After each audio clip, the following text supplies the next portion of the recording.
দুই কারণে নারীরা জাহান্নামে যাবে বেশি। বিশ্বনবী মেরাজ থেকে এসে বললেন, ইয়ামা আশারান নিসা, ও নারীরা তাসাদ্দাকনা, তোমরা বেশি বেশি সদকা করো, দান খয়রাত করো।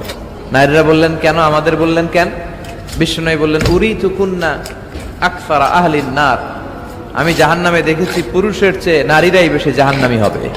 কি কারণে? দুইটা কারণ। তাকফুরনাল আশিরা, সবাই না, অধিকাংশ নারীরাই স্বামীর অস্বীকৃতি করে, স্বামী যা দেয় এতে সন্তুষ্ট থাকতে চায় না, আছে না নাই? দুই নাম্বার, তুকসিরনাল লা'না, তোমরা একে অপরের উপর লানত দাও। নারীরা রেগে গেলেই একজন আরেকজনের লানত দেয়, এর উপর আল্লাহর গজব হইতো, মানে তার উপর আল্লাহর গজব পড়ুক। এভাবে ঝগড়া লাগলে এক মহিলা আরেক মহিলাকে লানত দেয়। স্বামীর নাশুকরি করা যাবে না, এরপর লানত দেয়া যাবে না। এই যে বিশ্বনবী যেগুলো নিষেধ করলেন, এগুলো থেকে যদি আমরা বেঁচে থাকি তাহলে জান্নাতে যাওয়ার পথকে আমাদের জন্য সহজ করে দিবে কে?